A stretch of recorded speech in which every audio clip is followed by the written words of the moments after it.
दोस्तों, मेरा नाम अंकुर है और मैं शादी जैसे माहौल में डीजे बजाने का काम करता हूँ। कुछ सालों पहले मैंने भी एक हादसे को बेहद करीब से देखा था, जो मेरी ज़िंदगी का सबसे डरावनी और खौफनाक मंजर था, जिसे आज तक मैं भूल ही नहीं पाया। तो आइए जानते हैं कि आखिर ऐसा क्या हुआ था कि मेरी ज़िंदगी पूरी तरह से बदल गई। दोस्तों, वो ठंड का समय था और मैं डीजे को लेकर हमारे गांव से बहुत दूर गाजियाबाद के लिए निकल गया था। पूरी की पूरी रात डीजे को वहीं बजाना था और फिर वापस निकलना था। मैं दोपहर के 2 बजे हमारे गांव से निकल गया और उसके बाद 6 से 6:30 बजे के आसपास मैं गाजियाबाद में पहुंचा, जहां मुझे एक गांव में डीजे बजाना था। जब मैं शादी वाले स्थान में पहुंचा तो वहां का माहौल मुझे काफ़ी आलीशान लगा और उसके बाद हमारा डीजे भी शुरू हो गया था। वैसे भी हमारे डीजे का कारनामा काफ़ी मशहूर था और उस जगह पर हमने पहले भी कई बार ऐसा काम किया था। सारा काम निपट जाने के बाद शायद रात के 1:30 बजे के आसपास हमें अपना पूरा का पूरा किराया और मजदूरी का पैसा दे दिया गया और उसके बाद हम उसी रात को वापस अपने घर की तरफ निकल पड़े, क्योंकि हमें मालूम था कि अब रास्ता बहुत ही ज़्यादा सुनसान और डरावना ही साबित होने वाला है। बेफिक्र होकर ड्राइव करने लगा मैं और हमारा ऑपरेटर डीजे में ही बैठा हुआ था और इस वक्त मैं ड्राइव कर रहा था। ड्राइव करते करते अब काफ़ी देर भी हो चुकी थी। ऊपर से रास्ते में घना कोहरा छाया हुआ था। कोहरा ज़्यादा होने के कारण हमारी गाड़ी की हेडलाइट से सामने का नज़ारा ठीक से दिख नहीं पा रहा था और इतने में ऐसा लगा कि हमारी गाड़ी से कोई चीज़ टकरा गई है। आवाज़ इतनी ज़्यादा तेज़ थी कि हमें ऐसा लगा मानो हमारी गाड़ी से टकराकर कोई चीज़ टूट गई है, या फिर ऐसा लगा जैसे किसी का बहुत बड़ा एक्सीडेंट हुआ है। तभी मैंने सोचा कि गाड़ी से नीचे उतरकर देख लेता हूँ कि आखिर हुआ क्या है, लेकिन इससे पहले कि गाड़ी से नीचे उतर पाता, मेरा ऑपरेटर मुझे जल्दी जल्दी गाड़ी चलाने का इशारा कर रहा था। फिर उसके बाद मैंने उसके इशारे का पालन किया और गाड़ी को बड़ी ही तेज़ स्पीड के साथ फिर से आगे बढ़ाने लगा। फिर मेरी नज़र गाड़ी के साइड मिरर में गई तो मैं हक्का बक्का रह गया।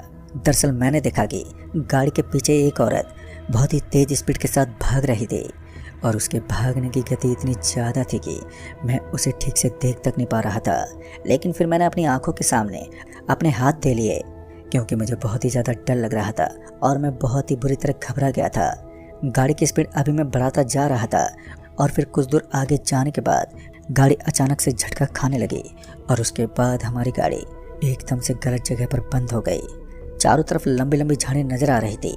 एकदम से ब्रेक लगने के बाद मैं भी अपनी गाड़ी से नीचे उतर गया और सबसे पहले पीछे की तरफ देखने लगा तो उस कोहरे में मुझे ज़्यादा कुछ तो नज़र नहीं आया, लेकिन सब कुछ सही लग रहा था। गाड़ी के अंदर खराबी देखने के बजाय मैं डर के मारे बार बार पीछे देख रहा था, क्योंकि मुझे डर था कि कहीं कोई आपदा अगर हमारे गले न पड़ जाए, वरना आज हमारी मौत पक्की है। मैं गाड़ी के बोनट को खोलकर गाड़ी को चेक करने लगा। तभी गाड़ी के अंदर से सफ़ेद रंग का धुआं निकलने लगा, जिसका मतलब ये था कि गाड़ी में बहुत बड़ी गड़बड़ी हुई है। मैं पूरी तरह से हैरान था कि आखिर गाड़ी में गड़बड़ी कैसे हुई। मैं तो इतनी सावधानी के साथ ड्राइव कर रहा था और ऊपर से आज पहली बार मैंने उस पुराने इंजन में इस बड़ी दिक्कत को देखा था।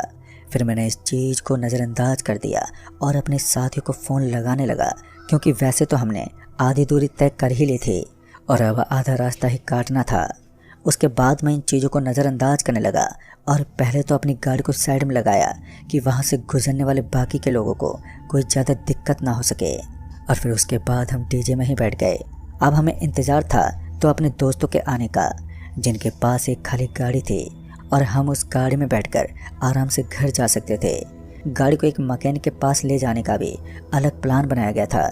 या तो वो मैकेनिक को साथ लेकर आएंगे या फिर डीजे और गाड़ी का जॉइंट करके दोनों को आगे तक छोड़ देंगे। वो रास्ता बड़ा ही वीरान था और उस रास्ते में तो सच में बहुत दूर दूर तक कुछ भी दिख नहीं रहा था। तभी हमारी गाड़ी के सामने से एक दस्तक हुई। ऐसा लग रहा था मानो कोई हमारी गाड़ी के चारों तरफ चक्कर काट रहा है, लेकिन चक्कर काटने वाले उस इंसान को हम देख ही नहीं पा रहे थे। फिर मैं उस जोरदार ठंड में भी अपने बदन पर एक काली कंबल ओढ़कर अपनी गाड़ी से नीचे उतर गया। मेरे नीचे उतरने का एक ही मकसद था कि आखिर ऐसा कौन है जो बार बार हमारी गाड़ी के अगल बगल में चक्कर काट रहा है। सर्दी उस समय ज़्यादा थी, डर तो मुझे भी बहुत लग रहा था, लेकिन इसके बावजूद भी मैं अपनी गाड़ी से नीचे उतरकर ये देखने के लिए नीचे आ गया था कि बार बार चक्कर कौन काट रहा है और बाहर ऐसा क्या है। फिर मुझे ऐसा लगने लगा कि उस सड़क पर कोई अपने जूते पटक रहा है।